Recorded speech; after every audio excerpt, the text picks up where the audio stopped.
आतिवात समिन्दे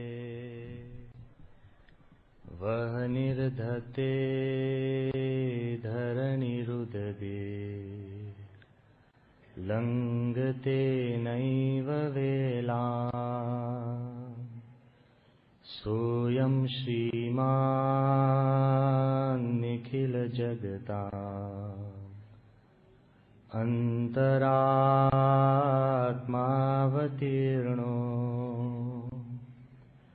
धर्मं रक्षन् दिशतु कुशलम् स्वामिनारायणो यः गुणातीतोऽक्षरं ब्रह्म भगवान् पुरुषोत्तमः जनो जानन्निदं सत्यं मुच्यते भवबन्धनात्। श्री स्वामिनारायण भगवाननी जय। अक्षर पुरुषोत्तम महाराजनी जय। गुणातीतानंद स्वामी महाराजनी जय। भगत जी महाराजनी जय। शास्त्री जी महाराजनी जय। योगी जी महाराजनी जय। प्रमुख स्वामी महाराजनी जय। સ્વામિનારાયણ હરે વચનામૃત ગઢડા અંત્ય પ્રકરણનું 25મું શ્રીજીની પ્રસન્નતાનું ખરા ભક્તનું। સ્વામિનારાયણ હરે સંવત 1885ના કાર્તિક સુદી 10મીને દિવસ સ્વામી શ્રી સહજાનંદજી મહારાજ શ્રી ગઢડા મધ્યે દાદા ખાચરના દરબારમાં આથમણા દ્વારના ઓરડાની ઓસરીએ ઢોલિયા ઉપર વિરાજમાન હતા અને સર્વશ્વેત વસ્ત્ર ધારણ કર્યા હતા અને પોતાના મુખારવિંદની આગળ પરમહંસ તથા દેશ દેશના હરિભક્તની સભા ભરાઈને બેઠી હતી। પછી શ્રીજી મહારાજે કૃપા કરીને એમ વાર્તા કરી, ભગવાન સંબંધી ભક્તિ, ઉપાસના, સેવા, શ્રદ્ધા, ધર્મનિષ્ઠા એ આદિ જે કરવું તેમાં બીજા ફળની ઈચ્છા ન રાખવી એમ સત્શાસ્ત્રમાં કહ્યું છે તે તો સાચું, પણ એટલી તો ઈચ્છા રાખવી જે એને કરીને મારી ઉપર ભગવાનની પ્રસન્નતા થાય। વચનામૃતનું મથાળું છે કે શ્રીજીની પ્રસન્નતાનું અને ખરા ભક્તનું। મથાળું એવું કહે છે કે ખરા ભક્તનું એટલે પછી ખોટા ભક્ત હોય ખરા, બરાબર ને? જસ્ટ બાય સિમ્પલ લોજિક કે જ્યારે વાત આવે કે ખરા ભક્તનું એટલે મહારાજના મનમાં પણ એવું થતું હશે કે અમુક ભક્ત, અમે નહીં બોલીએ, પણ મહારાજના મનમાં પણ એવું થતું હશે કે અમુક ભક્ત જે ભગવાનના મનની અંદર જે વિચાર છે એ પ્રમાણે ભક્ત ન પણ હોય। શ્રીજી મહારાજે પ્રથમના 27ના વચનામૃતમાં પણ વાત કરી કે ભગવાન ભજવાની તો સૌને ઈચ્છા છે, પણ સમજણમાં ફેર છે। જેટલા મન છે ને એટલા મત છે। આ દુનિયાની અંદર દરેકને આખી દુનિયા, બ્રહ્માંડ, ભગવાન, ભક્તિ એ દરેકને એના પોતપોતાના કોન્સેપ્ટ, પોતપોતાની ક્ષમતા પ્રમાણે હોય। અને હકીકતની અંદર આપણે ઊંડા ઉતરીશું તો ખબર પડશે કે ખુદ આપણા મનની અંદર પણ પહેલા ભક્તિનો જે કોન્સેપ્ટ હતો ને એને હવે છે કંઈક જુદો છે।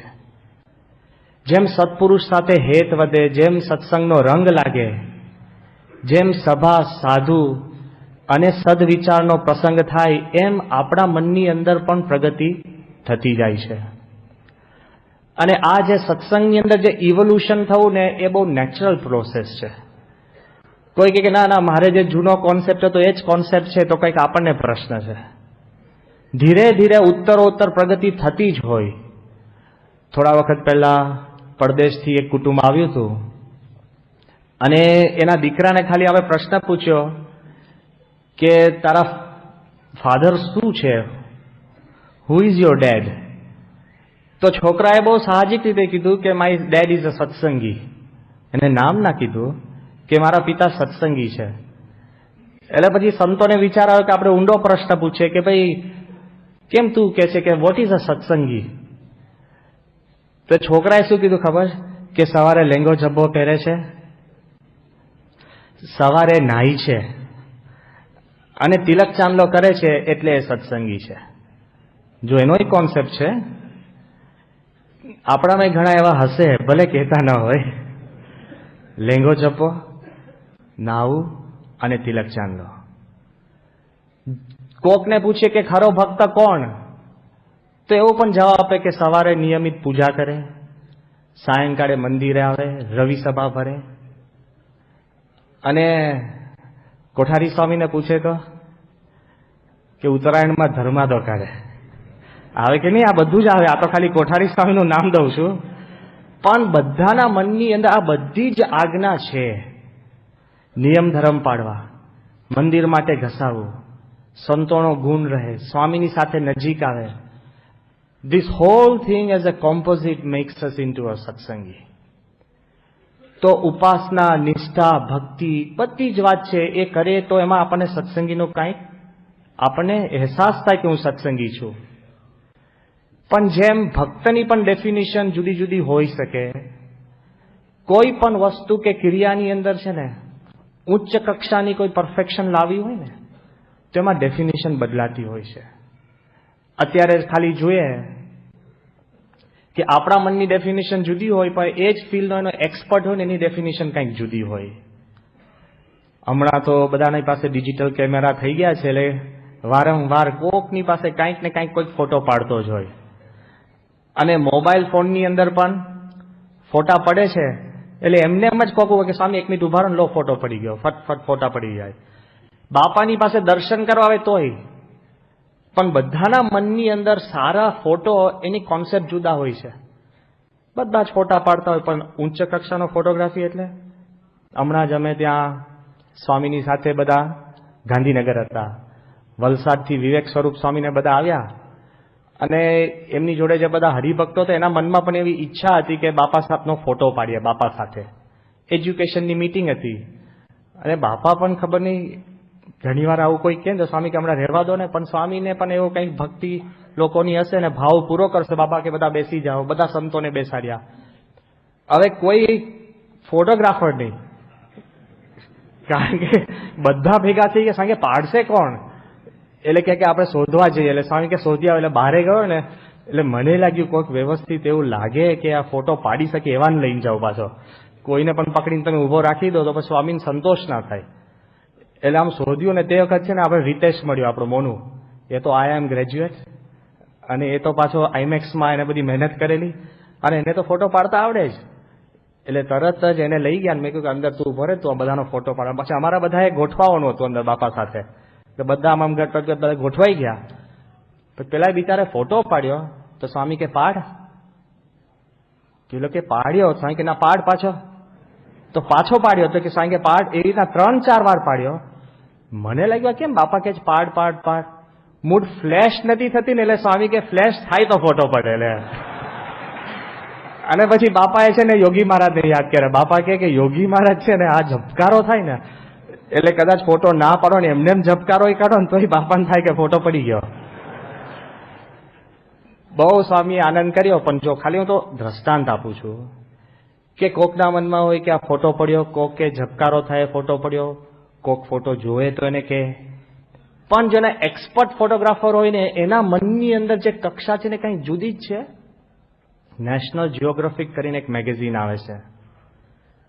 દુનિયાના સારામાં સારા ફોટોગ્રાફર એના પોતાના પાડેલા ફોટા એ મેગેઝિનની અંદર છપાય તો અહોભાગ્ય માને.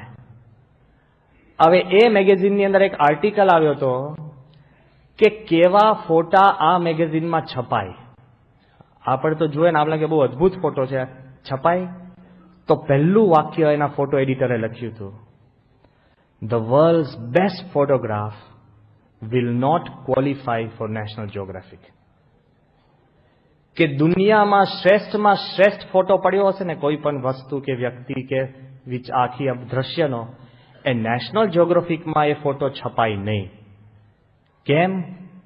એ કે we do not deal with individual photographs, we deal with a collection of photographs.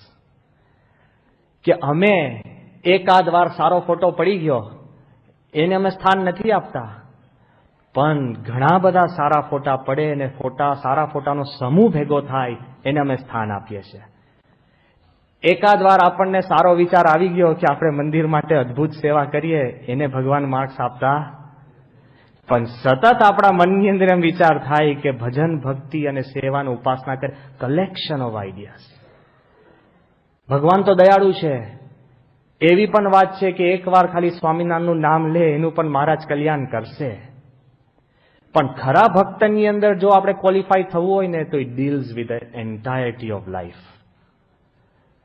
લાંબા ગાળાના જીવનના માર્ક્સ ભગવાન આપતા હોય છે. એકાદ પ્રસંગને ભગવાન તો રાજી થાય જ, દયાળુ છે, પણ એને કરીને આપણું ક્વોલિફિકેશન નથી થતું એ આપણા મનમાં ખ્યાલ રાખવાનો.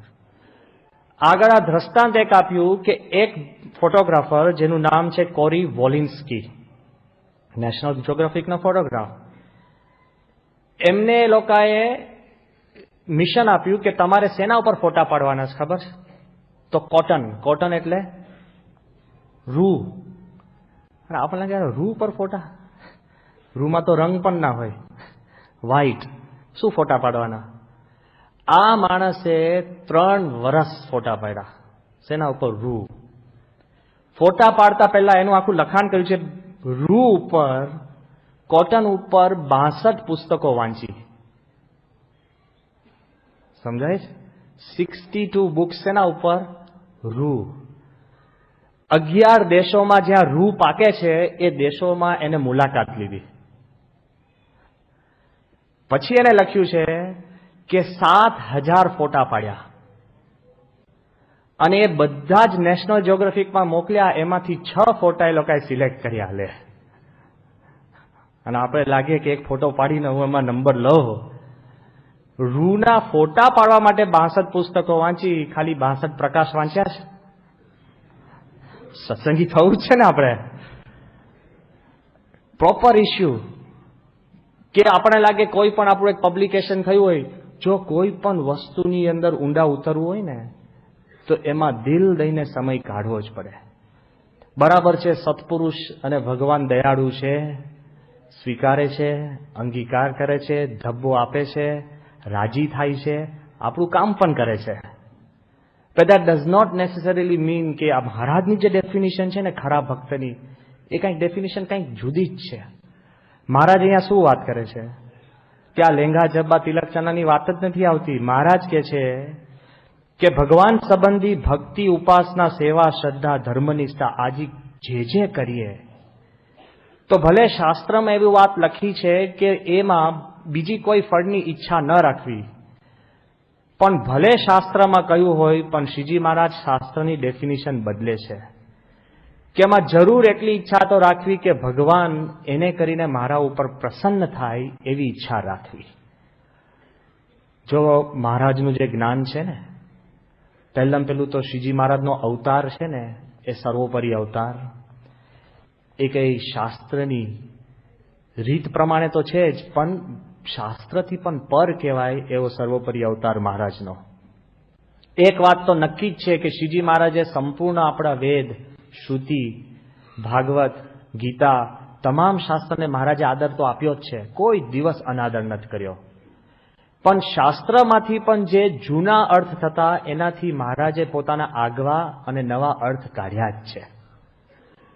ઘણા માણસો એવું કહે કે શ્રીજી મહારાજ જ્યારે વન વિચરણ કરતા હતા અને તમામ ભારતમાં ફર્યા અને તમામ જુદા જુદા સંપ્રદાય, ધર્મગુરુઓને મળ્યા, એ બધાના વિચારોનું સમૂહ કરીને પછી સ્વામિનારાયણ સંપ્રદાય સ્થાપ્યો, એવું નથી. He already had it in his mind. એમના મનની અંદર તો નક્કી જ હતું કે મારે આવી જ રીતે સ્વામિનારાયણ સંપ્રદાયની સ્થાપના કરવી છે, આ જ રીત કલ્યાણની છે, આવી જ રીતે સંત પ્રગટ રહેશે, આ જ રીતે અક્ષર પુરુષોત્તમની પણ નિષ્ઠા પ્રવર્તશે. એ બધું શ્રીજી મહારાજ પાસે સંપૂર્ણ માસ્ટર પ્લાન તો હતો જ. પણ જ્યાં જ્યાં મહારાજ જોયે ને તો પહેલાં પહેલું શાસ્ત્રની મર્યાદા ઉલ્લંઘન કર્યા વગર જ સ્વામી મહારાજે છે ને આખી રીત ચલાવી છે. અંત્યના 10મા વચનામૃતની અંદર શ્રીજી મહારાજ આવી રીતના સભા કરીને બેઠા હતા, તો મધ્વ સંપ્રદાયના એક વિદ્વાન આવે છે અને મહારાજને હજુ પ્રશ્ન પૂછે ને, સામાન્ય રીતે ભગવાનને લોકો પ્રશ્ન પૂછે, હજુ તો આ વિદ્વાન અંદર એન્ટર થયા અને મહારાજ એમને પ્રશ્ન પૂછ્યો. મહારાજ કે તમે વિદ્વાન સાચા, પણ મને શંકા છે. પેલો કે મરી ગયા ને, ભગવાનને શંકા એટલે તો પતી ગયું. આપણી શંકા એ દૂર કરે. મહારાજ કે છે કે તમે લોકો એમ કહો છો કે શાસ્ત્રની અંદર એવી વાત આવે છે કે વૃંદાવન અને શિવપંથી એમ કે છે કે કાશી, જ્યારે મહાપ્રલય થાય ત્યારે વૃંદાવન અને કાશી એ બે ટકે છે, એ સિવાયનું બધું નાશ પામે છે. તો અમારા મનમાં શંકા છે કે જ્યારે મહાપ્રલયની અંદર સંપૂર્ણ બધું નાશ પામે તો વૃંદાવન અને કાશી રહે કેમ ના? હજુ તો પેલા જવાબ આપે ને પહેલા મહારાજ કે તમે ભાગવત બંગાવો, એકાદશ ને દ્વાદશ સ્કંદ ખોલો, અને મહારાજ આખો સ્કંદ વાંચે છે અને એમાં કોઈ જગ્યાએ મહારાજ કહે છે કે આવી વાત આવતી નથી, તો તમે કઈ રીતે આ વાત કરો છો? એટલે પેલા કીધું કે મહારાજ કે હું પણ તમારી શંકામાં સંમત છું, હવે તમે તમારો મત ને સ્વરૂપ મને જણાવો લો. જો મહારાજ કહે છે કે તમારે કોઈ પણ ભગવાનની પણ વાત કરવી હોય તો શાસ્ત્રની બહાર કરતા નહીં, છતાં પણ જ્યારે કલ્યાણની વાત કરવાની આવે ને ત્યારે ચોખ્ખી અને સીધી વાત કરી છે. અંત્યના 36ના વચનામૃતમાં શ્રીજી મહારાજ શું કહે છે? આ મહારાજના જ શબ્દો છે. મહારાજ કહે છે કે નિર્બીજ એવા સાંખ્ય ને યોગમાં, ભલે શાસ્ત્રમાં એવું કહ્યું હોય કે નિર્બીજ એવા સાંખ્ય અને યોગના મતે કે તમે આત્મદર્શનની વાત લખી હોય, પણ શ્રીજી મહારાજ કહે છે કે મારા અનુભવમાં આવતી નથી, તો ભલે શાસ્ત્રમાં વાત લખી હોય તો પણ એ વાત ખોટી છે. કલ્યાણની વખતે પોતાના ભક્તનું અકલ્યાણ ન થાય એની માટે શ્રીજી મહારાજ જેમ જેમ ચોખ્ખી અને સાચી વાત કરે છે. કદાચ આપણને ગમે નહીં, રૂચે નહીં, ખબર ન પડે. બે પ્રકારના ડોક્ટર હોય. એક ડોક્ટર છે ને, પેશન્ટ એની પાસે જાય ને તો એને સારું લાગે એવું જ કે, જાડા હોય તો કેમ છે કે વાંધો નહીં, તમે 3-4 વાર જમજો, પેલો કે બહુ સારા ડોક્ટર છે લે. અને બીજા ડોક્ટર એવા હોય કે જે તમને જરૂર છે એમ કે, તો સારો ડોક્ટર કોણ? જે જરૂર છે એમ કે એ અગત્યનો ને. હા, અને ડોક્ટર તમારું નિદાન કરે એ કામનો ને. અત્યારે તો એવું થઈ ગયું છે ખબર છે, ડોક્ટર તમારી દવા કરે એના કરતા નિદાન કરે ને એ મોટા ડોક્ટર ગણાય. નહીં, ઘણી વાર આપણે ડોક્ટર પાસે કે સ્વામી આ બહુ સારો ડોક્ટર છે, કેમ? એ કે એને બોલો એક જ ટેસ્ટમાં મને કહી આપવું કે તને કેન્સર છે. પણ ભલા માણસ કેન્સર છે એ કીધું કે સારા સમાચાર કહેવાય? આખી જિંદગી ધંધે લાગી જઈશ, કારણ કે શું કરીશ? તો કે ના, પણ સાહેબ ડોક્ટર બહુ પાવરતો કહેવાય, પણ કેન્સર મટાડે એ જુદા પાછા. મહારાજ તો છે ને નિદાન પણ કરે. ઘણા માણસો સંત મહાત્મા મળશે, તમને કહેશે કે તમારામાં કામ છે, ક્રોધ છે, લોભ છે, પણ પ્રમુખ સ્વામી એવા છે કે તમારો કામ, ક્રોધ, લોભ કાઢશે. There is a difference. કેવું એક વાત છે અને નિદાન કરીને ક્યોર કરવું એ કંઈક જુદી વાત છે. અહીંયા શ્રીજી મહારાજ ડેફિનેશન તો આપે જ કે ખરા ભક્ત એટલે કોણ, પણ ખરા ભક્ત બનાવી શકે ને એ પણ મહારાજ પાસે ક્ષમતા છે. કેવી ક્ષમતા છે ખબર છે? જબરજસ્ત સ્ટેમિના કહેવાય. કોઈ બીજો આવી રિસ્ક ના લે. મહારાજે મધ્યના 45ના વચનમાં શું કીધું કે તમે બધા મારા કહેવાઓ છો. થયા તો એ વાત પછી રહી કે તમે બધા ખાલી મારા કહેવાઓ છો, મારી કંઠી પહેરી તિલક ચાંદલા કરો છો અને બધાની બહાર નહીં આંખોમાં તમે સ્વામિનારાયણ કહેવાઓ છો, તો મારે તમારામાં તલ માત્ર કસર રહેવા દેવી. મહંત સ્વામી કહે અને આપણે ગાડે ગાડા રાખવી છે. ભેદ એટલો. પણ શ્રીજી મહારાજ કોઈ પણ આવા ટીચર મળે, અત્યારે બધા મોટી મોટી સ્કૂલો છે ને, એમાં સ્કૂલોની અંદર બધા રિઝલ્ટ બતાડે કે અમારે ત્યાં બધા છોકરાઓ 95% આવે છે કે 100% રિઝલ્ટ છે. પણ સ્કૂલમાં એડમિશન જ છે ને ટેસ્ટ અપાવીને છે ને 92% વાળા છોકરાઓ જ લેતા હોય. લે તો એમાં શું ધાડ મારી? ઊંડો ઘરે જઈને વિચાર કરજો. 92% વાળા છોકરા તો બધા પાસ જ થવાના છે ને. એ તો અમારા જેવા 35% વાળા લો ને પછી 92 લાવો તો પાકા. પણ 92% વાળા લીધા હોય અને પછી કે બધા જ છે ને અમે પાસ કરીએ છીએ. શ્રીજી મહારાજ એમ ગેરંટી આપે છે કે કોઈ પણ વ્યક્તિ જાણે કે જાણે સ્વામિનારાયણનું નામ લેશે મારો કહેવાય છે તો એનામાં તલ માત્ર હું કસર રહેવા દઈશ. આ બહુ હિંમત કહેવાય. તમે બધા પાસે બધા નાનું નાના કુટુંબ હોય, કોઈકની 1 કે 2 દીકરા હોય, ખાલી અમે કહીએ કે કામ કરો ને 1-2 દીકરા દત્તક લો ને. તમે કે ભાઈ શા માટે? 2 પૂરતા છે. લો ને 2-3 દત્તક. કે ભાઈ કોના લેવા, ક્યાંથી લેવા, કોણ હશે, કેવા સંસ્કાર, કયા કર્મ. ડેન્જર છે કે નહીં? કોઈને દત્તક લેવો એટલે બહુ સહેલું નથી. કે આખું મોટું બહુ જ મોટા લેણા દેણા લઈને આવ્યો હોય અને સ્વામીએ અમને 700 સંતોન દત્તક લીધા. લે પાછા એવા નથી, અમે ચિંતા ના કરતા. તમને લાગે આ 700 લીધા લે, પણ કોઈનું સ્વામીએ કોઈ બેકગ્રાઉન્ડ, કોઈ ઓછો ભણેલો, મોટો ભણેલો, કોઈક આવડત, કોકને આવડત ન હોય, કોક પરદેશ, કોક ત્યાં આદિવાસી, બધાના. અને બધાને સ્વામીએ ખાલી આ જીવન સાચવવાની વાત નહીં, જીવન પછી પણ કલ્યાણની ગેરંટી સહિત લેવા. એ બહુ અઘરી વાત છે. મહારાજ અહીંયા આગળ વાત કરે છે કે તમે મારા કહેવાયા છો તો તલ માત્ર કસર રહેવા દઈશ નહીં. પણ એની સામે મહારાજ કન્ડિશન મૂકે છે. એક સિમ્પલ કન્ડિશન પહેલી ભક્તનું લક્ષણ બતાવે છે કે જે કોઈ ઉપાસના, ભક્તિ, સેવા, જે કોઈ ક્રિયા તમે કરો ને એમાં મૂળભૂત ભગવાનને રાજી કરવા તમે કરજો.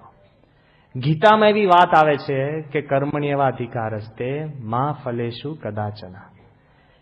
ગીતામાં એવી વાત સમજાવે છે અને તમામ મોટા મોટા સાધુ, સંતો અને બધા વિદ્વાનો એવી વાત સમજાવે છે કે બસ તું ખાલી કર્મ કર અને કોઈ ફળની ઈચ્છા રાખીશ નહીં. બસ કર્મ કરવા ખાતર તું કર્મ કર, ફળની ઈચ્છા રાખીશ નહીં. ભગવાન સ્વામિનારાયણ એમ કે છે કે ભલે ગીતાની અંદર એમ વાત લખી હોય, પણ મારા મતે એમ વાત છે કે તમે કોઈ પણ ભગવાનની ભક્તિ કે ભગવાન સંબંધી કોઈ પણ ક્રિયા કરો, પણ ભગવાન એમાં મારા પર રાજી થાય એવી અંતરમાં ઈચ્છા રાખજો. જો ભગવાન પ્રસન્ન થાય એવી ઈચ્છા ન રાખીએ ને તો એક આપણી માટે જોખમ છે કે આપણી કોઈ પણ ક્રિયા છે ને એ તમોગુણી થઈ શકે. એમાંથી કદાચ માન આવે, એમાંથી કંઈક ટંટો થાય, એનાથી આપણી અંદર ભગવાન અને સંતની સામે પણ આપણા મનની અંદર એવું થાય. જો થાય છે, આ ક્યારે ખબર પડે ખબર છે? કે આપણે વર્ષોથી સેવા કરતા હોઈએ. ઘણા જોડીમાં પૈસાથી સેવા કરતા હોય, કોઈ તનથી સેવા કરતા હોય, કોઈક સામાન્ય હરિભક્તો હોય એ મંદિરમાં આવીને કોઈ કોઠારી સ્વામી કે મોટેરા સંતો કે સંતો કંઈ કરે, નાની મોટી સેવા કરતા હોય. જ્યારે પ્રશ્ન થાય ત્યારે આપણા મનમાં જ્યારે પેલો પ્રશ્ન થાય ને, સ્વામી 20 વર્ષથી હું સત્સંગમાં સેવા કરું છું, તો સમજી લેજો કે ભગવાનને પ્રસન્ન કરવા માટે સેવા કરી હોય ને તો કોઈ દિવસ આવું થાય. બહુ સિમ્પલ છે વાત, બહુ અઘરી છે, પાછી સમજૂતી સહેલી છે, જીવનમાં ઉતારવું બહુ અઘરું છે. આ તો હરિભક્ત અને સંત બેવની માટે આ વાત આવે છે કે કોઈ કાળે ભગવાન અને સંતને રાજી કરવા માટે જો એ પ્રથમ આપણા મનની અંદર ફિક્સ કર્યું હોય ને તો બહુ સારું કામ થાય ને એનું અભિમાન ના આવે. અને કદાચ કામની અંદર, સેવાની અંદર આપણને તકલીફ પડે ને તો આપણને એને કરીને નાસીપાસ ન થઈએ. આ બહુ મહારાજ અહીંયા આગળ વાત કરે છે. શું વાત કરે છે? એને કરીને મારી ઉપર ભગવાનની પ્રસન્નતા થાય એટલી ઈચ્છા રાખવી, અને એવી ઈચ્છા રાખ્યા વિના અમથું કરે તો તેને તમોગુણી કહેવાય. માટે ભગવાનની ભક્તિ આદિ જે ગુણ તેને કરીને ભગવત પ્રસન્નતા રૂપ ફળને ઈચ્છું, અને જો એ વિના બીજી ઈચ્છા રાખે તો ચતુર્ધા મુક્તિ આદિ ફળની પ્રાપ્તિ થાય. મહારાજ કહે છે કે જો ભગવાનની પ્રસન્નતા સિવાયનું બીજું ફળ ઈચ્છા રાખે ને, કોઈ પણ આપણે સેવા કરતા હોય તો આપણને લાગે કે મારી દીકરીનું લગ્ન થઈ જાય, આ સ્વાભાવિક છે, તો એ નિમિત્તે સેવા તો કરજો પાછા, એવું ના થાય. પણ આપણા મનની અંદર એવું થતું જાય, પણ આગળ જતા જતા છે ને કોક કાળે આપણા માથે વિઘ્ન છે. સંપૂર્ણ રીતે ભગવાનને પ્રસન્ન કરવા માટે જો સેવા કરતા હોય ને તો કોઈ કાળે ભગવાનના ભક્તને કોઈ પણ પ્રકારનું વિઘ્ન નથી. આ કેવું છે, તમે પત્ર લખો, સારામાં સારો પત્ર લખો, પત્ર બીડો અને એના ઉપર એડ્રેસ જ ના કરો તો શું અર્થ? એમ સારામાં સારી તમે સેવા કરો, મોટી પારાયણ કરીએ કે કોઈ ઘરમાં મોટો આપણે ઉત્સવ કરીએ કે પદયાત્રા કરીએ, બધું જ કરીએ, પણ અંતે શેની માટે કરીએ છીએ કે ભગવાન મારા પર રાજી થાય એવું એડ્રેસ ન મૂકીએ તો એ ભગવાન સુધી પહોંચતી નથી. ભગવાનને ક્યારે પહોંચે કે ભગવાનને જ્યારે તમે સંપૂર્ણ લક્ષ્યમાં રાખી એને પ્રાધાન્ય રાખીને તમે કામ કરો ને તો જ આપણી સેવા ભક્તિ ભગવાનને પહોંચે છે. આપણા સત્પુરુષની અંદર પણ જો જીવનમાં જોઈએ, જે કોઈ ક્રિયા સ્વામી કરે છે ને એમાં ભગવાન ક્યારે પણ ગૌણ થતા નથી. જે કોઈ ક્રિયા નાનામાં નાની, બરાબર સવારે પૂજા તો કરે, હરિભક્તો નહીં મળે. હમણાં ત્યાં આગળ ગાંધીનગર હતા અને સ્વામી પોતે લગભગ 12:15 વાગ્યા હતા બપોરે, અને સ્વામી થોડા પત્ર લખતા હતા અને 12 વાગે આપણે એક અધિકારીને સ્વામી પાસે લઈને ગયા અને સ્વામી 5-10 મિનિટ વાત કરીને પછી એ પોતે બહાર નીકળ્યા. હવે ઘણીવાર કહેવાય છે કે ઘણા કામ આપણા થાય અને સંસ્થાના પણ કામ ઘણા નથી થતા. ને આપણને લાગે કે અમારું જેવું છે ભાઈ, આપણું જેવું છે, કારણ કે ભગવાનની ઈચ્છા હોય ત્યારે થાય છે બધું, જે કાંઈ થતું હોય. એટલે પછી એ પેલા અધિકારીને લઈને બહાર ગયા ને પછી પાછા આવતા હતા એટલે મારા મનમાં નાની મોટી શંકા ચાલતી હતી કે આ તો આપણે આ માણસ કામ તો કરવાનો જ નથી. ખ્યાલ આવે ને, સ્વામી અગાડી હા પાડે તોય માણસ કામ કરે, કારણ કે ક્યાં બધા ભક્તો તો એવા હોતા નથી. એટલે એવું મનમાં શંકા કુશંકા ચાલતી હતી. જેવા અંદર ગયા ને એટલે બાપા પછી પત્ર લખવા બેસી ગયા હતા. ધર્મોત્સવ સ્વામી, અમે અને ધર્મચંદ સ્વામી 3 જણા અંદર ગયા. એટલે સ્વામીને ખાલી સાહજિક કીધું કે બાપા, કીધું કે આ બ્રહ્માંડનો વ્યવહાર ભગવાન કઈ રીતે ચલાવતો હશે? તો સ્વામી એકદમ હસવા લાગ્યા. સ્વામીએ પત્ર નીચે મૂક્યો તો સ્વામી કે ભગવાન છે ને એકલા હાથે બ્રહ્માંડનો વ્યવહાર ચલાવે છે. હજુ સાંભળજો, આપણા મનમાં એવું હોય કે ભગવાન બધાને ડિપ્યુટ કરતા હશે, આપણું તંત્ર એવું હોય ને. સ્વામી કે એકલા હાથે ભગવાન ચલાવે છે. અને સ્વામી કે ભગવાન છે ને બ્રહ્માંડનો વ્યવહાર છે ને ઓટોમેટિક ચલાવે છે. અને સ્વામી કે જો એક થયું એક ગયું, એક થયું એક ગયું, એક થયું એક ગયું. સ્વામી કે એવી રીતે ભગવાન છે ને બ્રહ્માંડનો વ્યવહાર ચલાવે. અને ભગવાનની રીતમાં કોઈ ખોટ કાઢે ને તો એની ખોટ, અને ભગવાનની રીત બરાબર સમજે તો એની બરાબર. એટલે ધર્મોત્સવ સ્વામીએ સ્વામીને કહ્યું કે બાપા, કે વાત તો બરાબર, પણ તમને આ પત્ર લખતા કંટાળો નથી આવતા? તો સ્વામી કે આ ભગવાનનું કામ સમજે ને તો એક પત્રથી કંટાળો ના આવે, અને પોતાનું કામ સમજે ને તો તરત કંટાળો આવે. સમજાય છે? કોઈ પણ ક્રિયા સત્પુરુષ પત્ર ક્યાં ભગવાનને લખે છે? પત્ર કોને લખતા હતા? હે? હરિભક્તોને. પત્રો સ્વામી કે ભગવાનને લખે છે. અને એ હરિભક્તોના પ્રશ્ન કોઈ આધ્યાત્મિક હશે? તમને જ ખબર હશે કેવા પ્રશ્ન હોય. દુકાન લીધી હોય, નથી ચાલતી, લીધા પછી પાછી ખોટમાં ગઈ હોય ને ન મળતી હોય તો બીજી શોધીએ, દીકરાને દીકરી ન મળતી હોય ને થયા પછી માનતા ના હોય ને કોઈક છોકરો હોય તો ભણતો ના હોય, ના આ જ ચક્કર ચાલતું હોય કોન્સ્ટન્ટ. સ્વામીએ શું કીધું કે ભગવાનનું કામ માનીએ ને તો કોઈ દિવસ આપણા મનની અંદર કંટાળો આવે નહીં. આ વાત જયારે બધી હજુ ચાલતી હતી અને તરત જ પછી સ્વામીને કહ્યું કે બાપા, કે સંસ્થા આપ એમ જ ચલાવો છો? સ્વામી કે જો એમ મનાય કે સંસ્થા પણ ભગવાન જ ચલાવે છે ને તો ભગવાન ચલાવે. પણ એમ મનાય કે આપણે ચલાવીએ છીએ તો થપ દઈને પડી જવાય, ભગવાન પછી હાથમાં કાંઈ ના લે. આ કેટલું સૂક્ષ્મ છે. આખી આપણી સંસ્થા સ્વામી ચલાવે છે ને, સતત એના દિલમાં એક જ ફોકસ છે કે ભગવાન જ બધું કરે. હજુ તો આ વાત પતી નથી. સંતોએ વાત કરી કે બાપા, પણ જે વખતે આપ આંબલીવાડી પોળમાં વાસણ ઉટકતા હતા તે વખતે આપને ખબર હતી કે સંસ્થા આટલી મોટી થશે? કારણ કે આંબલીવાડી વારસામાં તો આંબલીવાડી પોળ જ મળીશ બાપાને, અને શાસ્ત્રીમાં આજે ગિફ્ટમાં વાસણ આપ્યા, બરાબર. હજુ તો આ પ્રશ્ન થયો પણ તરત જ સંતોએ છે ને પ્રશ્ન પાછો સુધાર્યો, કારણ કે આ તો આવો પૂછાઈ ગયો તો તરત સંતો કે ના ના બાપા એવું નહીં, પણ આપને તો ખબર જ હશે કે સંસ્થા આટલી મોટી થવાની છે. સ્વામી કે શાસ્ત્રી મહારાજ જ યોગી મહારાજને ખબર હતી. અને જેમ અત્યારે પણ કોક એક માણસ એક જગ્યાએ બેસીને આખી દુનિયામાં એની કંપનીઓ ચલાવતો હોય ને, એમ શાસ્ત્રી મહારાજ યોગીજી મહારાજ એવું મશીન ગોઠવી દીધું છે કે અહીંયા બેઠા બેઠા આખી સંસ્થા ચાલે. આટલી સાહજિક સ્વામી, બધું શાસ્ત્રીમાં જ યોગીજી મહારાજ, લેશ માત્ર પોતાના કર્તૃત્વનું એમને ભાન જ નથી અને લેશ માત્ર એનો ઊંડે અંકુર પણ નથી. એના સ્વામી વાત કરતા હતા સાહજિક. અને સ્વામી કે બધું એની જાતે ચાલે છે. એ તો વાત ચાલે ને, એમાં નાનંદચંદ સ્વામી આવ્યા. નાનંદચંદ સ્વામી કે સ્વામી હવે છે ને 12:30 5 બાકી છે, હવે જમવાનો સમય થયો છે. અને સ્વામી ખડખડાટ હસવા લાગ્યા.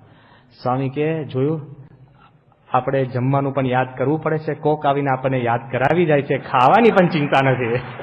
એટલું આમ સાહજિક સ્વામી બોલતા હતા ને, બીજા નાનચંદ સ્વામીને કઈ ખ્યાલ જ નહીં કે કઈ વાત ચાલે છે. સ્વામી કે જો આપણને સ્વામી કે ખાવાની પણ ચિંતા છે, સ્વામી કે બધું ઓટોમેટિક ગોઠવેલું છે. એમ કહીને સ્વામી જયારે ઉભા થયા ને, પછી સ્વામીને ખાલી કીધું કે સ્વામી, મેં કીધું બાપા આપ આ બધી વાત તો કરો છો, ભગવાનની બધી વાત, પણ મેં કીધું કે આ તો છે ને કોપીરાઇટનો જમાનો છે. માણસ ખાલી એક કાવ્ય લખે ને તોય પોતાનું નામ નીચે લખી નાખે કે મેં લખ્યો. લેખ લખે તો લખી નાખે, ચિત્રકારનું નામ લખે, ઉદ્ઘાટકનું નામ લખે. અને મેં કીધું ક્યાં સુધી જમાનો છે કે આ પેલું અડધર છે ને, અડધર આપણી ટર્મેરિક, તો એ તો ભગવાને બનાવી છે, તો પણ માણસ એની કોપીરાઇટને પેટન્ટ લઈ લે છે કે અમે બનાવી છે. લીમડાની છે ને કોપીરાઇટને પેટન્ટ માણસ લઈ લે છે કે એમાં પાછું ઇન્ડિયા લડે છે કે ભાઈ અમારું છે. મેં કહ્યું સ્વામી અત્યારે આ છે ને કોપીરાઇટનો જમાનો છે, તમે ભલે ભગવાન ભગવાન કયા કરો, પણ માણસ માનવા તૈયાર નથી કે આ બધું ભગવાન કરે છે. એટલે સ્વામી એકદમ કેફમાં છે ને, સ્વામી તરત હાથ પકડ્યો. પછી સ્વામી છે ને હાથ આમ વાળ્યો, એક ઘૂડી પકડીને સ્વામી કે આ હાથ વળ્યો ને, સ્વામી કે એ પણ ભગવાને જ વાળ્યો છે, એટલે કે તારી કે મારી કોઈની શક્તિ નથી આ હાથ વળી શકે. કેટલું બધું સ્વામીના મનની અંદર આખું આમ કોન્સેપ્ટ ક્લિયર છે. અને સ્વામી આ વાત કરતા કરતા સ્વામી પછી લઘુ કરવા ગયા. 12:40 સ્વામી બહારે આવ્યા બાથરૂમમાંથી, અને એમાં એક વડીલ સંત છે ને કોકને લઈને આવ્યા કે બાપા ભાઈ આવ્યા છે, જલ્દી મુલાકાત કરી લઈએ. 1:15 વાગી ગયો હતો. અને જેવા અંદર આવ્યા ને એટલે બધા સંતોના મનમાં અરે યાર અત્યારે હવે સ્વામીને 12:30 જમવાનો સમય. સ્વામી કે આ બેસાડે છે ને એ પણ ભગવાન જ બેસાડે છે. ફટ દઈને બેસી ગયા, શાંતિથી પેલા જોડે વાત કરીને અને 1:05 સ્વામી જમવા ગયા. એનું જમવું, ઊભા થવું, લખવું, બેસવું, બોલવું, તમામ બધું ભગવાનને એને અર્પણ કરી દીધું હોય ને, તો જ આટલી સ્થિરતાથી સ્વામીશ્રી આવા અનંત કાર્યો કરી શકે ને. લેશ માત્ર એના અંતરની અંદર માન ના આવે, લેશ માત્ર એના મનની અંદર એવી કોઈ દિવસ ભ્રાંતિ પણ માણસને વ્યક્તિને ન થાય કે આ મેં કર્યું, થઈ જ ન શકે. ભલા દિલ્હી અક્ષરધામના તો તમને ઢગલા પ્રસંગો લોકોએ કયા હશે, પણ જ્યારે સ્વામી દિલ્હી અક્ષરધામમાં આખું ઉદ્ઘાટન થયું અને સ્વામી ત્યાં હજુ ઉદ્ઘાટન થયા પહેલા જે લોકો જોવા આવ્યા છે ને, એ બધાના મનની અંદર એવું થાય કે આવું કોઈ જગ્યાએ નથી. ઘણીવાર વાત આપણે સાંભળી જ છે, આખા દુનિયાના નામાંકિત આર્કિટેક્ટ બીવી દોશી, એને જ્યારે દિલ્હી અક્ષરધામ જોઈને પછી ગયા ને 2 દિવસ પછી એ કહે કે સ્વામી મને 2 દિવસ રાતના સ્વપ્નમાં છે ને હાથી દેખાય છે, હાથી દેખાય. અને કે ઓહો શું સુંદર હાથી બનાવ્યા છે. હાથીમાં માણસનું મન પછી ભગવાનની મૂર્તિ દેખાય, એમાં તો કઈ નવાઈ છે. હાથી એને ગરી જાય. અને ખાલી એમણે એક જ વાત કરી હતી કે સ્વામી તમે, અમે ખાલી સાહજિક શ્રીજી સ્વરૂપ સ્વામીએ પૂછ્યું કે શ્રીજી સ્વરૂપ સ્વામીએ બધું ડિઝાઇન કર્યું હતું અને કીધું કે સાહેબ આમાં કઈ સૂચના, કારણ કે બહુ જ મોટા આર્કિટેક્ટ છે. તો મને સાઈડમાં લઈ જઈને શું કે સ્વામી મહેરબાની કરીને કોઈનું સજેશન લેતા નહીં. કેમ? એ કે તમે આ છોડ છે, છોડને તમે પૂછી શકો છો કે કેમ તું વાંકો ઉગ્યો, કેમ સીધો ઉગ્યો, કેમ તારું ફૂલ આવું છે, કેમ પાંદડું એક વાંકું છે. એ કે આ છોડ જેમ ઉગે ને એ જ છોડ, સમજી ગયા ને? 2 પાંદડા નીચા હોય, 2 ઊંચા હોય, એવું પછી બધા સરખા જ હોય છે. સ્કૂલમાં કહે ને બધા છોકરાઓ સીધા અદબ પાડીને બેસી જાઓ, એવા છોડના પાંદડા અદબ પાડીને બેઠા હોય કે જેમ છે ને એ જ છોડ કહેવાય. એમ દિલ્હી અક્ષરધામમાં ચૈતન્યનો પ્રવાહ છે, એ જેમ ઉગે છે એ જ સાચું છે. કોઈની કે તમારે કોઈ સૂચના લે. આ થયા પહેલાની વાત છે. જો યાદ રાખજો, ભક્તિ એની શક્તિ છે. કોઈ કહેશે ને કળા કારીગીરી, ભક્તિનો પ્રભાવ છે દિલ્હી. સ્વામીના મનની અંદર સતત એક વાત ચાલતી હતી કે આપણે યોગીજી મહારાજનો સંકલ્પ અને ભગવાન સ્વામિનારાયણને રાજી કરવા આપણે કર્યું છે, કોઈને દેખાડવા માટે નહીં. સ્વામી પણ તે વખતે સભાની અંદર બોલ્યા હતા, સ્વામી કે કોઈની હરીફાઈ, કોમ્પિટિશન, કોઈની દેખાવા માટે, કોઈને એની માટે આપણે કરતા નથી. એ ખાલી બોલ્યા નથી, આખી જિંદગી જીવ્યા છે ને પછી એકાદ વાર બોલ્યા હોય છે. અને કથાકારો કેવો હોય ખબર, આખી જિંદગી બોલે, એકાદ વાર ના જીવતા હોય યાર. પેલો કે એકાદ વાર જીવે, એવું નથી, આખી જિંદગી બોલે, આખી જિંદગી વિવેચન કરે, પણ એકાદ વાર પણ ન બોલે, જીવે. અને સત્પુરુષ આખી જિંદગી જીવતા હોય, એકાદ વાર બોલતા હોય. આપણને કેવું નવું લાગ્યું કે બાપા આવું બોલે, આખી જિંદગીનો એનો સાર છે. સાર એટલે જેમ એની ડેફિનેશન આખી જુદી જ હોય છે. આ જ વાત તમે હમણાં સુરત ગયા ને, આપને બધાને ખ્યાલ તો હશે જ, ઈશ્વર સ્વામીએ ગયા રવિવારે પણ વાત કરી હતી. તો સુરતમાં સ્વામી આગળ ચર્ચા નીકળી કે બાપા કે દિલ્હી અક્ષરધામમાં 67,000 માણસો અક્ષરધામમાં તો આવ્યા, અને ગયા રવિવારે 1,06,000 માણસો આવ્યા. 1,06,000 એટલે સમજ્યા, આપણે એક મહિનામાં જેટલા હરિભક્તો ગયા ને એટલા એક દિવસમાં, અને બધાને સંતોષ. આ તો લગ્નમાં બહુ આવી જાય તો પછી એટલી ભીડ થઈ જાય ને કે બીજાની વાડકીની દાળમાં હાથ જતો રહે, કે ખાવું તો હોય ને, બાસુથી કોની બધે અથડ ચાલતો એવું નહીં. પણ 1,00,000 અને 1,00,000 સંતોષ અને આધ્યાત્મિક અનુભવ લઈને જાય ને, એ વાત બધી સ્વામી આગળ સુરતમાં વાત નીકળી. તે વખત સ્વામીને ખાલી કીધું, સ્વામીને એમ વાત નીકળી કે બાબા આપને યાદ હોય કે લગભગ 5 વર્ષ પહેલા કે દિલ્હીનું જયારે આપણે પ્લાનિંગ કરતા હતા, તે વખતે નીતિનભાઈ ગઢિયાની ઘરે આપણે એક આપની આગળ રજૂઆત કરી હતી. એટલે સ્વામી તો બિચારા, સ્વામી કે શું રજૂઆત? બાપા એક રજૂઆત એ કરી હતી બધા સંતોએ ભેગા થઈને કે દિલ્હીના અમુક બીજા બધા સ્થળો છે ત્યાં કેટલા યાત્રાળુઓ આવે છે. એટલે આપણે રીતેશ ઘડિયાને મોકલ્યો હતો, કારણ કે કોઈની જગ્યાએ આંકડા હોય જ નહીં. કુતુબ મિનારમાં કેટલા આવે છે, કોઈને કઈ એવો આંકડા તો મળે જ નહીં. બહાઈ સેન્ટરમાં કેટલા આવે છે, કાત્યાયની મંદિરમાં કેટલા આવે છે, ઇસ્કોન મંદિરમાં કેટલા આવે છે, કોઈ આંકડા મળે નહીં. એટલે બિચારા આપણો યુવક રીતેશ ઘડિયા સવારના 6:30 કે 7 વાગ્યાનો બેસી જાય અને ગણે, કોઈ પણ જતું હોય ને તો આ 2 ગયા, 5 અંદર, 6, 7, એવી રીતના ખબર પડી ને, એવી રીતના સતત ગણીને એને બિચારાએ 4-5 દિવસની મહેનત કરીને આંકડા ભેગા કર્યા હતા. હવે તો કહેવામાં વાંધો નથી, ખાનગી વાત છે, પણ એટલે સ્વામી આગળ બધી આંકડા રજૂ કરવાના હતા. એટલે ઈશ્વર સ્વામીએ રીતેશને કહ્યું કે તું સ્વામી આગળ બધા આંકડા બોલ. એટલે રીતેશે સ્વામી આગળ બધી વાતચીત કરી કે સ્વામી અમુક મંદિરની અંદર 8,000 આવે છે દિવસના, અમુક જગ્યાએ કંઈક 12,000, બહાઈ સેન્ટરની અંદર લગભગ 18,000, અને રવિવારને મોટો દિવસ હોય કંઈક 22-25,000. એવું એ જયારે બોલતા હતા ને તે જ વખતે બાપાએ કીધું હતું કે ભાઈ તું બધા આંકડા તારી પાસે રહેવા દે, તમે બધા ગણતા થાકશો એમ બ્રહ્માંડના જીવો અહીંયા આવીને ભેગા થશે. ત્યારે હું તો નિષ્કપટ ભાવે કહું છું, મારા દિલમાં તો એવું હતું કે કોઈ દિવસ 100,000 પીપલ ઇન અ ડે, એ આંકડો પહોંચવો બહુ અઘરો છે.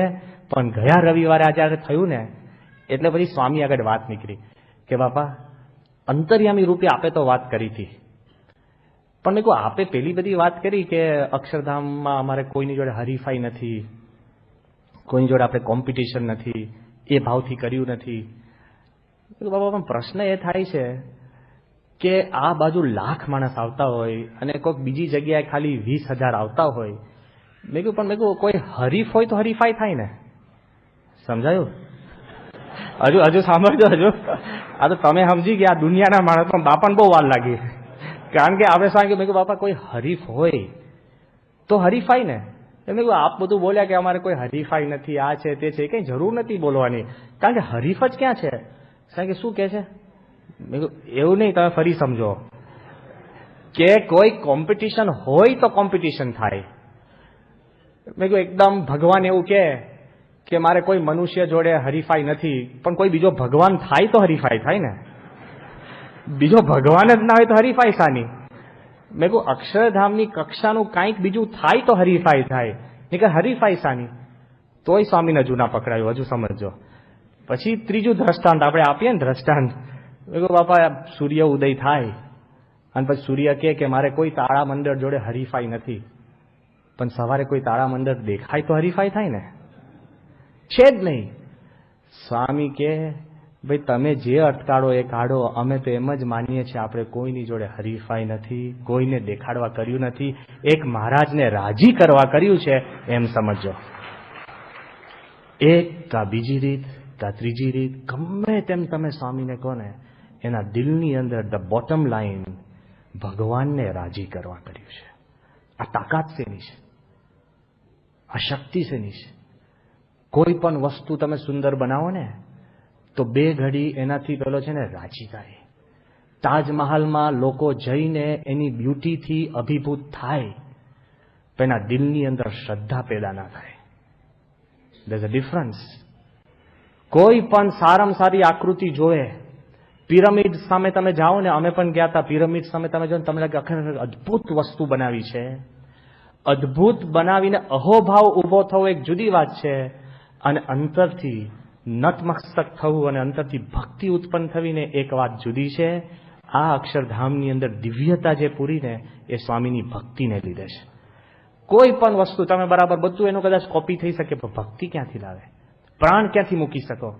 સ્વામીની જે શક્તિ છે એ જે અહીંયા મહારાજે કહ્યું કે ભગવાનને પ્રસન્ન કરવા જે વસ્તુ કોઈ ક્રિયા કરે ને એમાં જબરજસ્ત તાકાત ઉત્પન્ન થાય છે. અને એ તાકાતનો આપણને અનુભવ છે. જે કોઈ દિલ્હી અક્ષરધામમાં આવે ને એના મનની અંદર આનો અનુભવ થતો હતો જ. આટલા મહાત્માઓ આવ્યા ને, બધા જ ધર્મગુરુઓ, બધાને બીજા એમના અનુયાયીઓ ભગવાનનું સ્વરૂપ માને એ કક્ષાના ધર્મગુરુઓ. એવું નથી કહેતો કે ખાલી સાધના કરતા હોય. એ અક્ષરધામમાંથી બહાર નીકળે એટલે એના અનુયાયીઓ એમની મૂર્તિ પૂજા ભક્તિ ને ધ્યાન કરે, એટલા બધા ભક્તિવાળા અનુયાયીઓ અને બધા જ ઉચ્ચ કક્ષાના સંતો.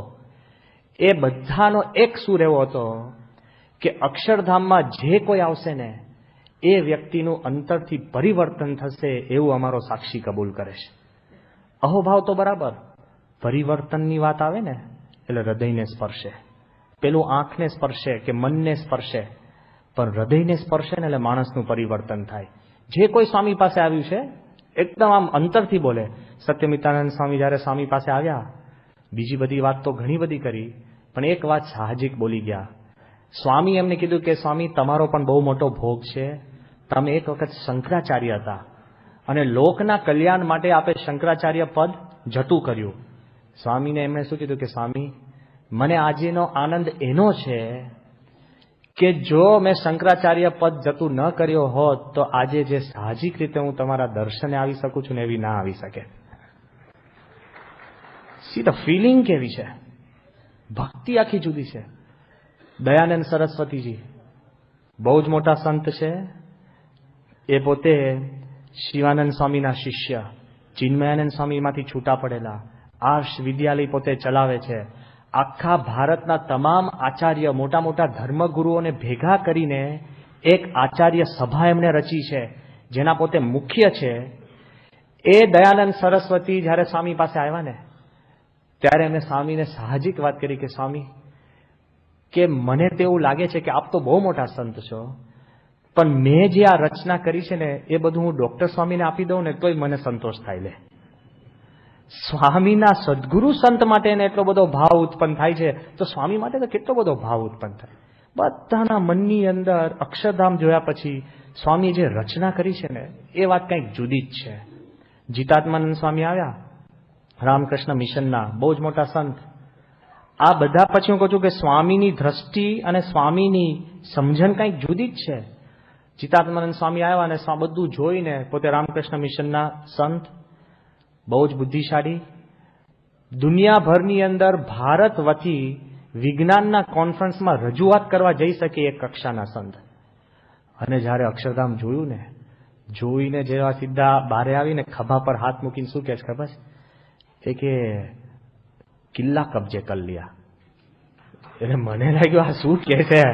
એ કે કિલ્લા કબજે કર લિયા એટલે મને તો એક તો હિન્દી આવડે નહીં અને આ શું કહે છે. એટલે પછી એને સમજાયું. શું સમજાયું ખબર છે? કે જે દિવસથી ભારત વર્ષની રચના થઈ તે દિવસથી આજ દિન સુધી દુનિયાભરના દેશો અને મહાસત્તાઓના મનમાં એમ હતું કે ભારતનો કિલ્લો કબજે કરી લઈએ. એટલે દિલ્હી ઉપર વારંવાર ચઢાઈ કરતા હતા. પણ આજે મારા મનમાં એમ થયું કે પ્રમુખ સ્વામીએ આજે કિલ્લો કબજે કરી લીધો. આવું અક્ષરધામ બનાવ્યું ને, કોઈને કાંઈ કીધા વગર. અને એ જ વાત સ્વામીને એમને સ્ટેજ ઉપર કીધી. એ કે સ્વામી, કે વિવેકાનંદ સ્વામી એવું કહેતા, he who has captured the capital has captured the nation. કે જેને રાજધાની પકડ લી उसने सारा देश पकड़ लिया. તો સ્વામી કે અમે કઈ પકડવાની માટે હતો જ, અમારો તો યોગી મહારાજનો સંકલ્પ હતો એટલે અમે કર્યું છે. અમારામાં મેં કહ્યું બરાબર, આ વાત બીજી કરે છે, અત્યારે સાંભળો તો ખરા. પણ ત્યાં આગળ ઉપર ઉપદેશ શરૂ થઈ ગયો. એટલે સ્વામીના મગજની અંદર યોગીજી મહારાજની છબી ક્ષણ માત્ર માટે ખસી નથી. આલ્ટેલ્યુ it is always there for ફ્રન્ટની અંદર. આપણે છે ને ગમે તેમ કે આપણે રહી ગયા યોગી મહારાજ એટલે મૂકવા પડે. સ્વામી ફર્સ્ટ થિંગ ઇઝ ધીસ. કોઈ પણ શ્રી રવિશંકર મહારાજ આવ્યા, આર્ટ ઓફ લિવિંગના બહુ જ મોટા ધર્મગુરુ છે. આખી દુનિયામાં એમની બધી પ્રચાર ચાલે છે. ચારેય બાજુ બધા એમને માને. એમના મનમાં હતું કે મારે શાંતિથી અક્ષરધામ જોવું છે. તો 4 કલાક એમણે અક્ષરધામ જોયું ને, અતિ રાજી થયા. અને જેવા સ્વામીને મળ્યા ને બાપાને રૂમમાં, સ્વામીને એકદમ પગે લાગીને સ્વામીને શું કહ્યું ખબર છે? એ કે અત્યાર સુધી મોગલોએ જેટલા આપણા મંદિરો તોડી નાખ્યા છે ને, એ બધાનો જવાબ આપે એક બાંધીને આપી દીધો. આ ફર્સ્ટ વાક્ય કે એ બધાનો જવાબ આપે એક. સ્વામી કે ના ભાઈ, અમે જવાબ આપવાનો, અમે તો યોગી મહારાજનો સંકલ્પ. મેં કહ્યું ભાઈ હવે અહીંયા તો યોગીજી મહારાજનો સંકલ્પ સ્વામી છે ને જરાય આઉટ ઓફ ફોકસ ના જવા દે. Always at the forefront, always. એટલે પેલા કે પેલા બિચારે કે મારથી કઈ ભૂલ થઈ ગઈ. શું વાત કે બાપા, કે જો અમે કોઈ જવાબ આપવા નથી કર્યો, અમે કોઈનો બદલો લેવા નથી કર્યો, અમે તો ખાલી યોગીજી મહારાજનો સંકલ્પ હતો અને મહારાજને રાજી કરવા, ભગવાનની પ્રસન્નતા. Never loses his focus. એ જ એમના મનની અંદર સતત ચાલતું હતું. કોઈ પણ વ્યક્તિ સ્વામી પાસે આવે ને, બધાના મનની અંદર એ જ ચાલતું. કોણ કહી આવે છે? જ્યારે કલામ સાહેબ આવ્યા ને, ઉપર બધું પતી ગયું, સ્વામીને મળી લીધું બધું જ.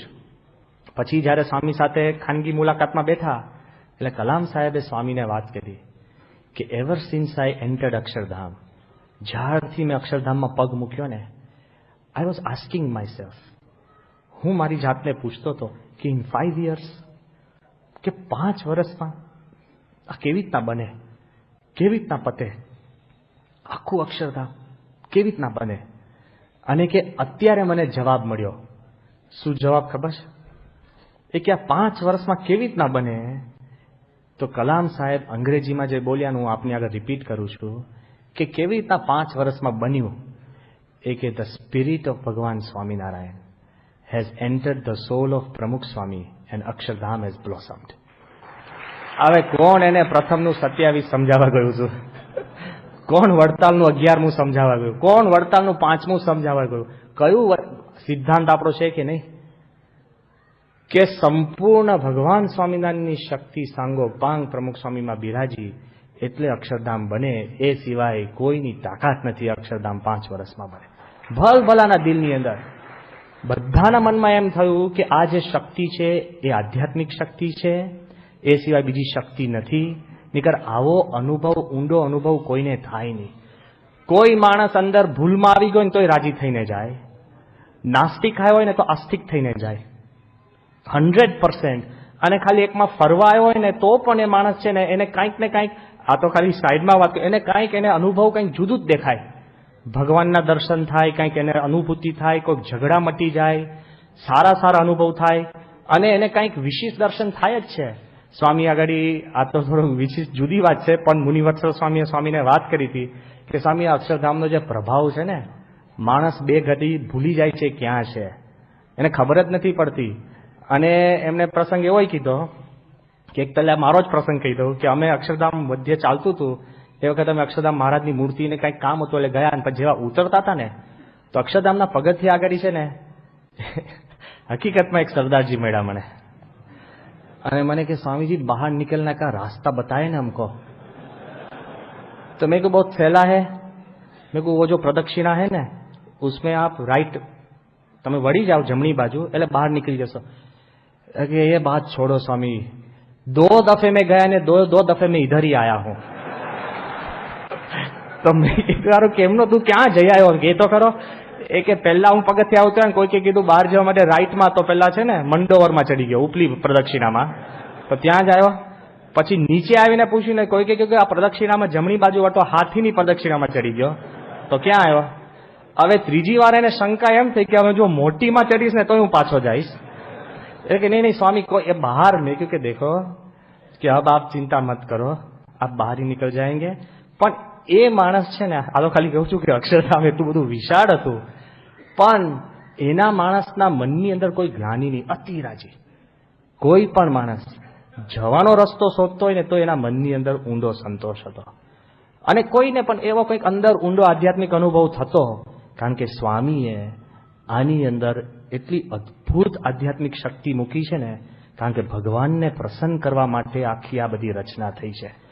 એ વાતનો અનુભવ કે સ્વામી મહારાજને રાજી કરવા, મહારાજે આપેલો ધ્યેયમાંથી જરા પણ પોતે ડાયવર્ટ નથી થતા, એક અતિ ઊંડો પ્રસંગ કહીને આજે આપણે કથા સમાપ્ત કરીએ છીએ. કે ઘણા બધા આવા મોટા મોટા પ્રસંગો બધા જ સ્વામી પાસે આવે તો લગભગ નતમસ્તક થઈ ગયા હોય, એક સરખો અનુભવ બધાને થતો હતો. પણ જ્યારે સ્વામીના ડોક્ટર આવ્યા, ડોક્ટર સુબ્રમણ્યમ, સ્વામીના બાયપાસ સર્જન, અને એ ડોક્ટરને બોલાવવા માટે આપણે છે ને મહિનાથી મહેનત કરતા હતા. પાછા ડોક્ટર સુબ્રમણ્યમનો નેચર કેવો છે, નો નોનસેન્સ નેચર. એટલે તમને યાદ હોય કે અહીંયા આગળ જયારે આવ્યા હતા ત્યારે ચીફ મિનિસ્ટર તે વખતના અને હેલ્થ મિનિસ્ટર અશોક ભટ્ટ, એ લોકોએ અતિ ફોન કર્યા હતા કે અમારે સુબ્રમણ્યમને મળવું છે. તો તે વખતે ડોક્ટર સુબ્રમણ્યમે કીધું કે હું એરપોર્ટ પર જાઉં ત્યારે મને મળી લો. પેલો કે ના પણ અમે અક્ષરધામમાં મળવા, એ કે અક્ષરધામમાં હું આધ્યાત્મિકતા માટે આવ્યો છું. તો કે ક્યાં મળું? તો એ પેલા કઈ શું કીધું કે અમે ઇન્દિરા બ્રિજ ઉપર. તો ઇન્દિરા બ્રિજ ઉપર 2 મિનિસ્ટરની ગાડી ઉભી હતી અને ડોક્ટર સુબ્રમણ્યમે ખાલી ગાડીનો કાચ ખોલીને હાય હેલો કહીને એરપોર્ટ પર જતા રહ્યા હતા. This is doctor Subramaniam. હું ખાલી એમની પ્રકૃતિ અને એની તાકાતની વાત કરું છું. એ ડોક્ટર સુબ્રમણ્યમ આપણે તો આવી શકે એવું હતું નહીં. પછી અચાનક એકદમ એમનો ફોન આવ્યો એ કે હું મલેશિયા છું, મલેશિયાથી 1 દિવસ હું દિલ્હી આવવાનો છું, અને દિલ્હી હું 1 જ દિવસ છું, તો જો અક્ષરધામ જોઈ શકાય એવું હોય તો કહેજો, અને તમે મને એટલે આવતીકાલે સવારના મને 8 વાગે ફોન કરજો. અને 8:05 પણ નહીં ફોન કરતા કારણ કે મારો ફોન બંધ હશે, અને 8:05 પણ નહીં કરતા કારણ કે હું મીટિંગમાં ચાલ્યો ગઈશ. મને સારું ટેન્શન થઈ ગયું. મેં કહ્યું સાહેબ તે કામ કરો ને, તમારા ઘડિયાળમાં શું સમય વાગ્યો છે મને કહો, અહીંયા તો 15 મિનિટ આગી પાછી હોય. કારણ કે આપણે આ મંદિર તમે 3જા માળથી નીચે ઉતરો ને તો ઉપર 7:30 નીચે ઉતરો તો નીચે 7 વાગ્યા હોય, વહેલા થઈ જાઓ. તમારા ઘરમાં એવું હશે કારણ કે તમને એટલે આ તો આપણે નોર્મલ કુદરતી ક્રમ છે. એટલે મેં કીધું કે સાહેબ એક્ઝેક્ટ 8 વગાડવા માટે, એટલે તમે મને એક્ઝેક્ટ ટાઈમ કહો કે તમારા ઘડિયાળમાં કેટલા કીધું. એને પાછો છે ને ટાઈમ આપ્યો અને ફોન બંધ. એટલે સવારે સ્વામીની પૂજા ચાલે એટલે મેં કીધું હરો હતપત થઈને હું બહાર નીકળ્યો. એક્ઝેક્ટ 8 વાગે ફોન કર્યો ને તરત એમને ફોન લીધો. એ કે સુબ્રમણ્યમ. મેં કીધું sir so what time should we come? એ કે I am in the InterContinental hotel, 3 o'clock send your person InterContinental hotel, thank you. મૂકી દીધો. હાય હલો જે સમય લાડુની તો વાત જ ના નીકળી શકે. આપણે તો એમ જ રાત જોવાની. ફટ એમને ફોન મૂક્યો એટલે પછી મને લાગ્યું કે હવે આમને લેવા માટે છે ને વ્યવસ્થિત મોકલવો પડે. કોઈ આપણે આગળ પાછળ માણસ મોકલીએ અને પેલો નીચે ફરતો હોય કે સાહેબ ન મળ્યા ને આમ છે, એવું ના ચાલે. એટલે શ્રેષ્ઠ નમૂનો આપણા જે હતા તરુણ, આપણા શિકાગોનો હોશિયાર છોકરો એકદમ, એટલે પાછો અમેરિકન. મેં કીધું જો એક કામ કર, હું તને સારામાં સારી ગાડી આપું છું અને ઇન્ટરકોન્ટિનેન્ટલ હોટેલમાં તું 2:30 વાગે પહોંચી જજે. પણ બારણું છે ને 3 વાગે જ ખખડાવજે. 3:05 નહીં ખખડાવતો અને 3:05 નહીં ખખડાવતો. એક્ઝેક્ટ નહીં કે આપણે ત્યાં ઘણી વાર હોય કે નહીં અડધો કલાક વહેલા કે આવી ગયો છું, પેલા કે આવી ગયો છું, હમણાં તું સીધો રે, અમને અનુભવ છે આ પસાર થયેલા છે. એક વાત કે અમારા મંદિરમાં જ એક ચા આપવામાં ડિપાર્ટમેન્ટમાં એક યુવક કામ કરે, બહુ ભક્તિવાળો, અને ભગવાનને પ્રસન્ન કરવા જ કામ કરતો હતો. પણ બિચારો એકદમ સરળ. અને જ્યારે આ તો હું 10 વર્ષ પહેલાની વાત કરું છું. એટલે અમે કોકને લઈને બેઠા હોય 3-4 માણસોને, એટલે એને ખબર પડે, પાછો ભાવિક, એને ખબર પડે કે અહીંયા ચા મંગાવવાની હશે, એટલે સીધો બારણું ખોલે ધબાક દઈને. એટલે અમે 3 ની સામે જોઈએ. પછી એ ગણે 1, 2, 3, પછી મને ગણી લે હારો. વાંધો ત્યાં છે. પછી મારે બહારે જઈને એને કેવું પડે કે તું મારી નહીં લાવતો, કે આપણે ક્યાં પીએ છે ચા. એ કે પણ એમાં વાંધો, મેં કહ્યું પણ પેલાને લાગે કે હું પીવું છું. એ કે તમે નહીં પીતા. હવે ચોથામાં તમને ગણી લે. 3 જણા હોય ને 4 કપ ચા લાવે એટલે કેવું ખરાબ લાગે. અને અમે નથી પીતા યાર. તો પેલો લાઈન એને બીજાને એ ખબર નહીં હોય કે કેવું દેખાય. પછી તો એ ચા લઈને આવે ને ત્યાં સુધી આપણને ટેન્શન રહે કે હમણાં બારણું ધડાક થશે. અને જેવું બારણું ખુલે ને એમાં ચાનો ટ્રે હોય અને એની છે ને પૂંઠથી બારણું ખોલે. એટલે 3 જણા જે બેઠા હોય ને એ પણ બારણું પકડવા લાગે. અધિકારીઓ ઉભા થઈને બારણું પકડે અને પછી ચા મૂકે.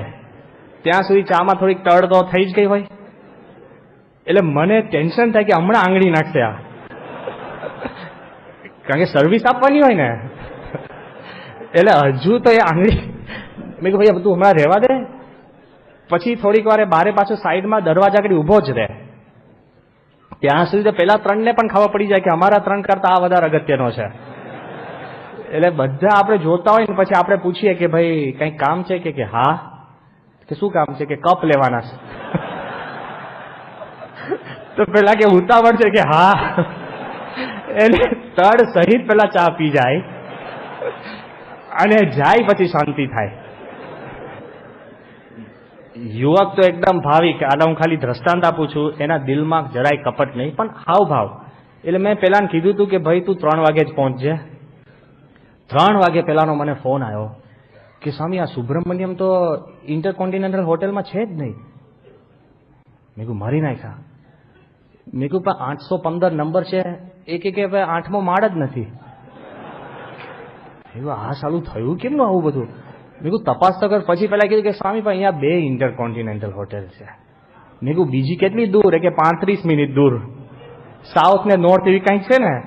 એટલે મેં કહ્યું એક કામ કર, તું 3 વાગે છે ને સાહેબને ફોન કર કે સાહેબ હું બીજી હોટેલે પહોંચ્યો છું, તમે મને 35 મિનિટ આપો. તો પેલા ફોન કે ઓકે કે 3:35 બંધ. એક્ઝેક્ટ. સુબ્રમણ્યમ ગયા અને ખાલી બધું અક્ષરધામ જોયું, અતિ રાજી થયા. પેલો જે પ્રસંગ છે ને જોઈને જ્યારે સ્વામી પાસે આવ્યા ને, હવે યાદ રાખજો, કોઈને પણ આમ તો કોઈની દુનિયામાં બ્રહ્માંડમાં કોઈનો અધિકાર નથી કે સ્વામીમાં મનુષ્ય ભાવ પડખી શકે. દિવ્ય છે સ્વામી. પણ કદાચ કોઈને પણ કદાચ સ્વામીમાં દેહભાવ થોડો ઘણો પણ જો આવી શકે એવું હોય તો સુબ્રમણ્યમને, કારણ કે બીમાર પરિસ્થિતિમાં જોયા છે, બાયપાસ હાલતમાં જોયા છે. સ્વામીની ચેસ્ટ ઓપન હોય, સ્વામીનું હૃદય એને પકડ્યું છે. એના મનમાં તો એવી તો આભા હોય જ ભાસ કે મેં સ્વામીને સારવાર કરી છે. એ સુબ્રમણ્યમ જ્યારે સ્વામીની રૂમમાં પ્રવેશ કરે છે ને, એ વ્યક્તિએ સ્વામીને જોઈને પહેલું વાક્ય શું બોલ્યા ખબર? એ કે Swami you look as young as Neelkanth in the movie. કે તમને હું જોઉં છું ને તો મને એવો ભાસ થાય છે કે તમે જે નીલકંઠની જેવી પ્રતિભા છે ને, જે જુવાની જેવી તમારી જુવાની દેખાય છે. અને અમે બધા સ્વામી પણ સ્વામી હવે ક્યાં યોગીમાનનો સંકલ્પ આમાં કેમ ના લાવી શકે? પહેલામાં તો સ્વામી પાસે ડિફેન્સ હતો જ, પણ આમાં સ્વામી શું બોલે? બાપા આમ જ બેસી રહ્યા. અને પછી થોડી ઘણી વાતચીત ચાલી. પછી સ્વામી કીધું સાહેબ આપનો આભાર, આપે અમારી તબિયત સારી રાખી, આમ છે તેમ છે. અમે કીધું કે સાહેબ આખા અક્ષરધામનો યશ હોય ને તો આપને જાય, કારણ કે આપે સ્વામીની તબિયત સારી રાખી એટલે સ્વામી આખું બધું બનાવ્યું. કેટલી બધી વાત કરી. એ કંઈક બીજા વિચારમાં હતા. પછી આઉટ ઓફ ધ બ્લુ એમને એક પ્રશ્ન પૂછ્યો કે સ્વામી વોટ્સ યોર નેક્સ્ટ પ્રોજેક્ટ? સ્વામીને પૂછ્યું કે તમારો નવો પ્રોજેક્ટ, બીજો પ્રોજેક્ટ શું છે? હવે 85 વર્ષના કોઈ બુઢાને પૂછી શકાય? હે? કારણ કે જેમ માણસની ઉંમર થાય, કોઈ જુવાનો એને પૂછે વોટ્સ યોર નેક્સ્ટ પ્રોજેક્ટ? અને જયારે અક્ષરધામ આવું બનાવ્યું, આનાથી કંઈક બીજો પ્રોજેક્ટ હોય? પણ પેલા શુભ ભાવથી પૂછતા હતા. એને લાગ્યું કે આમાં તરવરાટ છે, આમાં શક્તિ છે, તાકાત છે તો પૂછે ને. અત્યારે કોઈ બાજપેયી પૂછે કે what is your next project? કે ઊભા થવું, કારણ કે ઊભા થવું પ્રોજેક્ટ હોય એવું નહીં. વૃદ્ધ થાય ને માણસ, પાણી પીવું એ પણ પ્રોજેક્ટ હોય, ખ્યાલ આવ્યો? અને ખાવા જમી લીધું હોય ને 3 કલાક ચાલે, પચાવવો એક પ્રોજેક્ટ હોય. શું થાય કે પચાવવો એક પ્રોજેક્ટ હોય. એટલે ઉંમર થયા પછી છે ને, ચિંતા ના કરતા રમેશભાઈ, હા, પણ ઉંમર થયા પછી છે ને આવા નાના નાના પ્રોજેક્ટ મળે આપણા, કે આવા મોટા પ્રોજેક્ટ તો હોય જ નહીં. સામાન્ય કે હવે જોયું ને ઘૂંટણ ન દુખે એ પ્રોજેક્ટ હોય, આવા બધા પ્રોજેક્ટ હોય. સ્વામીને પૂછો વોટ્સ યોર નેક્સ્ટ પ્રોજેક્ટ? અને સ્વામી જે બોલ્યા છે ને, સાંભળજો. એક બાજુ દુનિયાના તમામ માણસો, પ્રેસિડન્ટ, પ્રાઇમ મિનિસ્ટર, ચીફ જસ્ટિસથી માંડીને બધા અક્ષરધામના 2 મોઢે વખાણ કરે છે, સાધુ મહાત્માઓ. અને સ્વામી શું બોલ્યા ખબર છે? કે સાહેબ, અમારો તો કાયમી એક જ પ્રોજેક્ટ છે કે લોકોના હૃદયમાં શાંતિ થાય, સમાજમાં શાંતિ થાય, દુનિયામાં શાંતિ થાય. સત્સંગ કરવો ને કરાવો એ ભગવાન સ્વામિનારાયણ કહી ગયા છે, એ કાયમી પ્રોજેક્ટ છે. વચમાં આવા અક્ષરધામ જેવા મંદિરો થઈ જાય છે. વિચાર તો કરો. એ તો પતી ગયા. પછી મેં સ્વામી કહ્યું, સ્વામી અમે તો બધા 25 વર્ષથી તમારા બાય પ્રોડક્ટમાં જ ફર્યા કરીએ છીએ. સ્વામી કે જો ભગવાન સુજાડે છે, બોલીએ છે, ભગવાન જીવાડે છે, એમ જીવીએ છે, આવા સત્પુરુષની આપણને પ્રાપ્તિ થઈ છે. આટલું મોટું અક્ષરધામ બનાવ્યા પછી પણ એને પોતે કહે કે મારો મૂળ પ્રોજેક્ટ તો શાંતિનો છે. એવા સંત આપણને પ્રાપ્ત થયા છે. તો આજ દિવસે પ્રાર્થના કરીએ કે આપણા અંતરની અંદર પણ એવી જ શાંતિ, સત્પુરુષની નજીક આવી શકીએ, ખરા ભક્ત બની શકીએ. જે કોઈ સેવા કરીએ ને, અત્યારે આ જોડી ઉત્સવ છે, તો ગીવ વિથ અ સ્માઇલ. કોઈ કે એટલે નહીં, કપટ નહીં રાખતા. કોઈ 500 રૂપિયા આપશે અને વિથ અ સ્માઇલ ભગવાનને પહોંચશે. અને 5 લાખ આપી શકો એવી ક્ષમતા હોય અને 500 આપશો તો તમને સ્માઇલ રહેશે, પણ ભગવાનને સ્માઇલ નહીં રહે. What you do it with your heart. આપણી સંસ્થા છે, એની માટે આપણે સેવા કરીએ છીએ. તો આજના દિવસે પ્રાર્થના કરીએ કે આપણી ભક્તિ તમોગુણી ના થાય અને ભગવાન પ્રસન્ન કરી શકીએ. એ જ આજના દિવસે પ્રાર્થના.